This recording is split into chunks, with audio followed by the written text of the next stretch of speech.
morning, good afternoon, good evening. Yesterday, I had a video in which I showed a clip of somebody who had filmed lorries queuing from Zimbabwe to go into Mozambique. And the claim was that some of those lorries were carrying lithium from Zimbabwe. It was being shipped to China. Here's a video clip.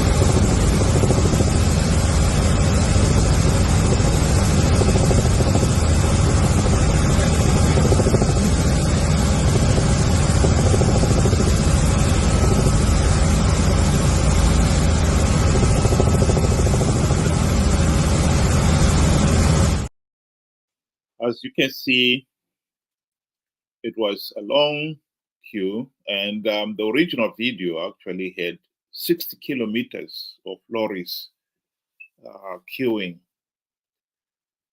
up. That seems to have touched some people's nerves. How do you know that all those lorries were carrying lithium? In the video, I never said all of them were carrying lithium, but it is reasonable to believe that some of them were carrying lithium, because we've had other sources telling us that Zimbabwe was shipping lithium ore to China. And one of the sources, whom I also quoted and played a short clip video, was Farai Magu. I think he has done excellent work in terms of reporting on what is happening in Zimbabwe's mineral resources. And this is him speaking on the subject. And by the way, I played this video clip as well yesterday. So the mining sector in Zimbabwe is a huge crime scene where a presence of resources has attracted social evils, including land grabbing, water grabbing. Because we are having an El Nino, which has seriously affected food security in the country. One thing we must know is that as we have become the biggest producer of lithium in the country, lithium consumes a lot of water. And where lithium is being mined, they have grabbed the water from the people and worsened even an already adverse situation. Omonzi is an example. Bikita is another example. Beira, Sabisa, all these places. And then when you look at how these discoveries of resources are benefiting the local people, you come to a very distressful realization that the mineral resources belong to a few individuals holding the levers of the state. So, to make sure that nobody can expose the corruption, they have put in place pillars of repression in every area where there are minerals. First, the president's office is there to make sure that there is no civil society activity in that area. If you are to be allowed to operate in that area, you must sign a memorandum of misunderstanding with them to show them that you are not going to ruffle the feathers of those who are benefiting from the extraction of that resource. And therein comes even the PVO bill. It's all meant to restrict Zimbabweans from having an interest in their natural resources in terms of who is benefiting, how are the resources shared among the stakeholders. So they've undermined even our law enforcement agents. I can tell you that at our borders, resources, there are many trucks which are leaving this country without declaring anything. There is a very high-ranking official, whether it's an official or it's not an official, I don't know, but name with hell, who drove to Fox border posts where trucks with lithium had been withheld because they did not have the necessary documentation. And that person went and threatened immigration officials, threatened the Zimbabwe officials to allow those trucks to pass. Those who have been monitoring developments in the lithium sector, we've been following what we've been posting, will know that when we started exporting lithium around 2022, we raised alarm that the lithium is being looted. At that point, the trucks which were carrying the lithium were not closed. They were not using tents. Everything was in the open. But when Zimbabweans began to take pictures and showing that, look at the amount, the volume of lithium leaving the country, an instruction was given that whosoever is carrying lithium must make sure that it's either in a container or it is covered by a tent. So today it sounds like there is no lithium leaving Zimbabwe. I want you also to know that only those moments when the spirit of Neander, decides to overtake those trucks, that's when you begin to see, oh, there was black granite, there is chrome in this truck, and all those things. The other thing I would like also to add is the issue of diamonds. The person who is buying all our diamonds is a criminal. He's called Basilica. He's an Italian guy. He's an arms dealer. About a year or two ago, he was arrested in the Democratic Republic of Congo, where he had gone there to facilitate. Well, he goes on to describe more about the diamonds. But to come back to the issue of the lithium and the video clip of the lorries, some of the lorries in that video clip definitely had tarpaulin covers. I think it is not far-fetched to say that it's possible that some of that lithium some of those lorries were carrying lithium. And so when you get a comment from somebody who is questioning that whole report and saying, oh, it lacks professionalism, one beggars believe, are we living in the same world here? Why is it that we seem to be forgetting what is happening? What is the essence? What is really important here?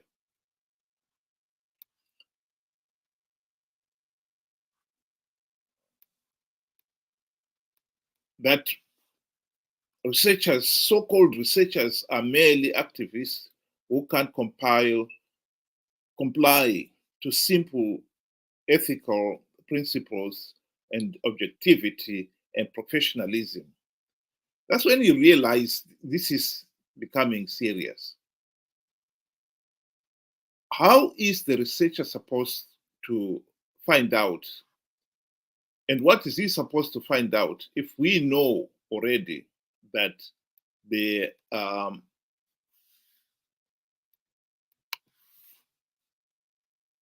information is being hidden? Farai Magu explained in that video that these lorries are leaving the border without any documentation. This is not the first time we've heard that there are no records being kept. The late Edward Shindori Chininga, himself a member of parliament, a ZANU-PF for that matter, in 2012, revealed that the diamonds in Chiazgwa and Marange, the people who were mining there had mining concessions where they didn't have to declare the quantity of the diamonds, the quality of the diamonds, to whom they sold the diamonds, and for how much, who were the people who benefited from the sale. No records were kept. So are we saying then because there are no records, there's no looting? Magu is not the only one who has come up with stories showing that there is a serious problem of looting of Zimbabwe's wealth in Zimbabwe. Al Jazeera came up with a damning gold mafia documentary. And yet we still have doubting Thomases there. In my comment, I also mentioned that this looting is taking place and it's benefiting only the few, which Magu also emphasized. The Al Jazeera documentary also emphasized. The Al Jazeera documentary talked of Zimbabwe's 2 billion per year gold industry. There is serious looting and smuggling. 80% of the gold is being smuggled. That means 1.6 billion is not accounted for.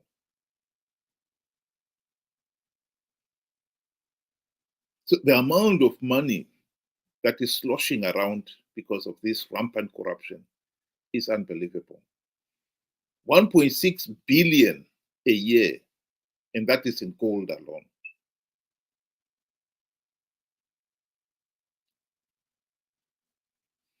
I mentioned that some of this money is being used by those in power to maintain them in power. Mnangagwa must have spent, in my view,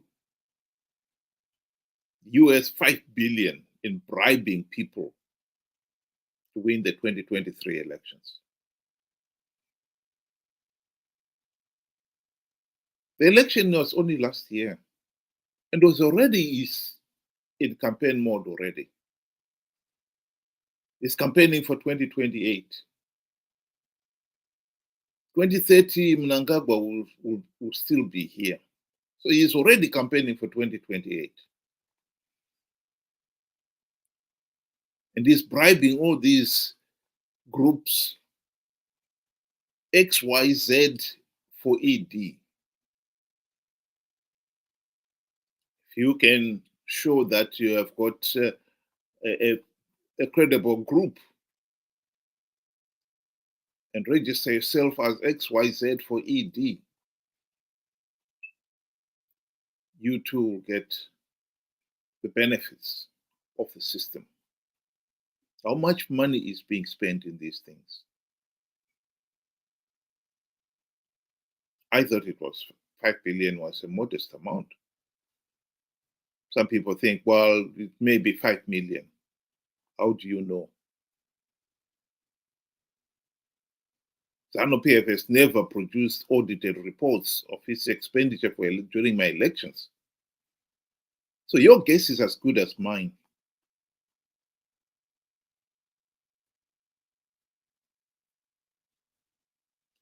I find it ridiculous that some people are insisting that anyone who is going to report on corruption should produce the documentary evidence when they know that the regime is making sure that there is no documentary evidence. We're becoming pathetic. Why is it you're insisting that the journalists should maintain certain standards, and yet you are refusing to accept that the regime that is responsible for the nation's destiny is signing contracts worth billions of dollars without a formal agreement signed in a transparent, negotiated in a transparent way? How can we run the nation's affairs as if we are running our own little tuck shop?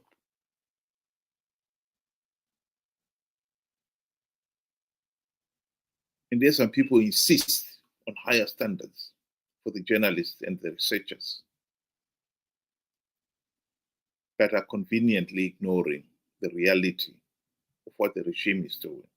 I find that contradiction pathetic, to say the least. We don't want to hold the regime to account, but we want to hold the journalists to account.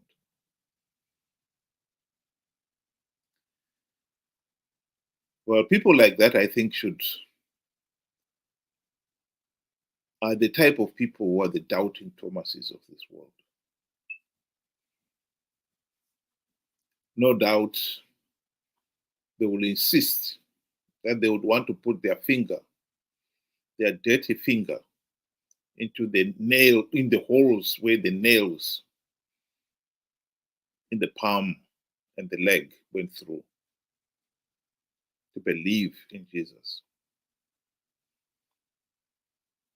Well, no one is going to wind back the clock 2,000 years for you to be able to do that. If you don't want to believe it, don't believe it. And even if somebody was to wind back the clock, I can rest assure you, they will make further demands. They want to see the birth certificate of this child, Jesus.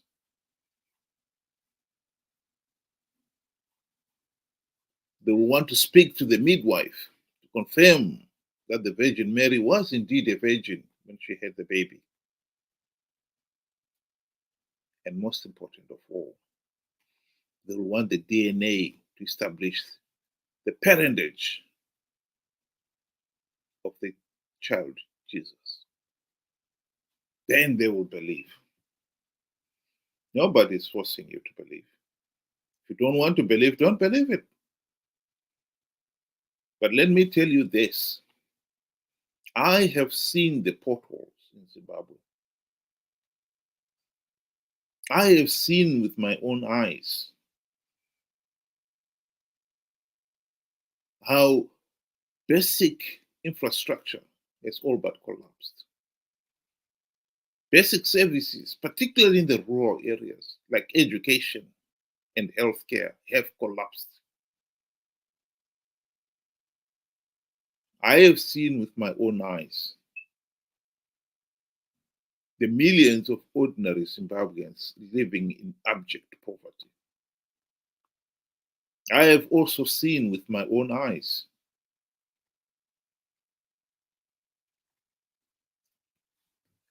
the expensive cars that the ruling elite drive, their houses.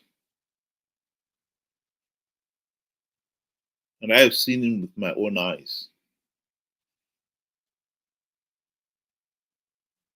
The level of bribery, from buying chicken and chips for Povo to attend mass rallies where they are passed in from one rally to another, to buying twin cab trucks for the chiefs. I do not have to have seen the check itself, but I believe the MPs in November 2022, MPs and senators got a 40,000 housing loan. And I know from history, they've never repaid those loans. Deputy ministers got 230,000. Ministers, $500,000 US.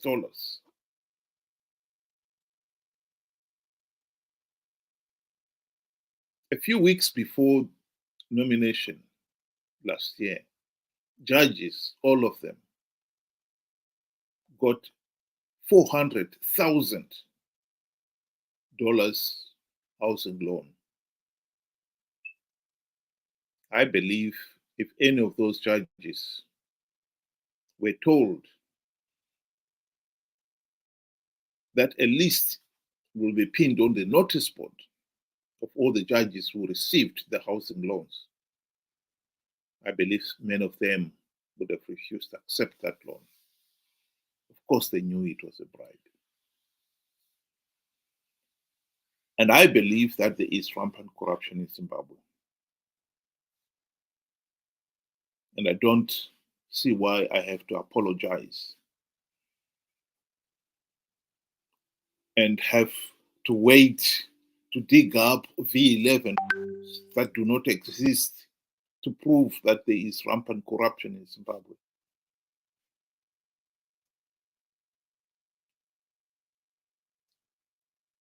We should really be discussing how we are going to end this madness and stop arguing about whether or not it's happening. It is happening.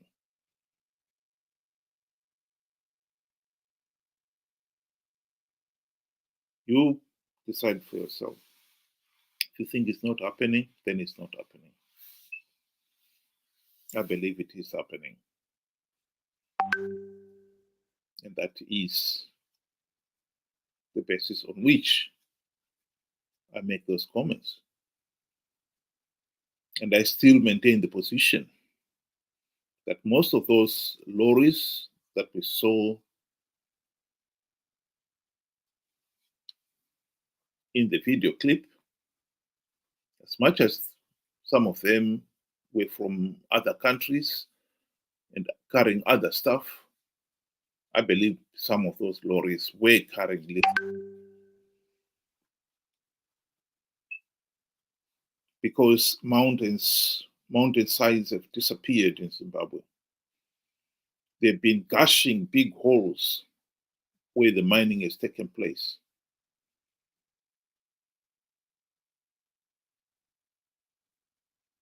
There is something going on. But I do not need to see a V11 form to believe that corruption and looting is taking place. I said in my original video that these mineral resources should be a blessing for the whole country. This should have been our ticket to economic prosperity. And now it has become our curse. I still say so. Because it is the wealth from all this rampant looting that the ruling elite are using to keep themselves in power. The bribery has reached, it's not only bribing the judiciary, the traditional leaders, the church leaders, it's now gone on to even bribing the opposition. Of course, the opposition is corrupt and incompetent.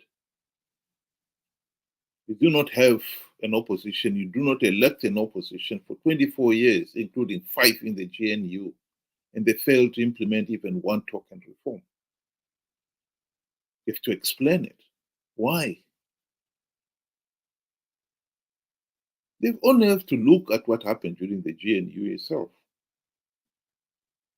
Mugabe bribed Morgan Tsvangirai and company with the trappings of high office, and they forgot about the reforms. That is a historic fact.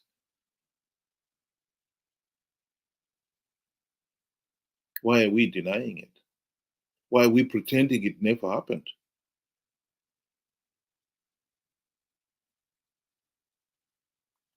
Corruption is a serious problem in Zimbabwe. And people like Mnangagwa are selling the country for anything he can get just to stay in power.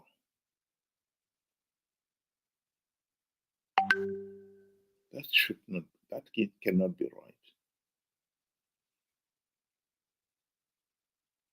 And to suggest that we should somehow turn a blind eye to it until we've got all the V11 forms, when we know there are no audited reports from any of those mines. They will never tell you, because they're nothing, they're not under no legal obligation to keep any records. How would you get the facts then if you are not keeping any records?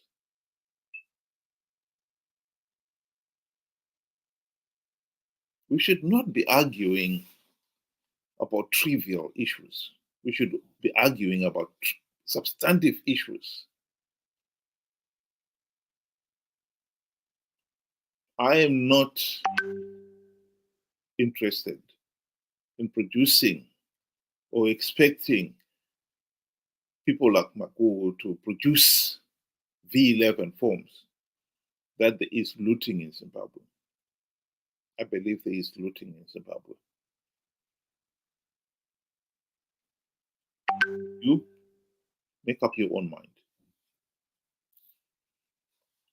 You choose to disbelieve it or believe it. That is your choice. Thank you very much for joining me this afternoon. Have a good day.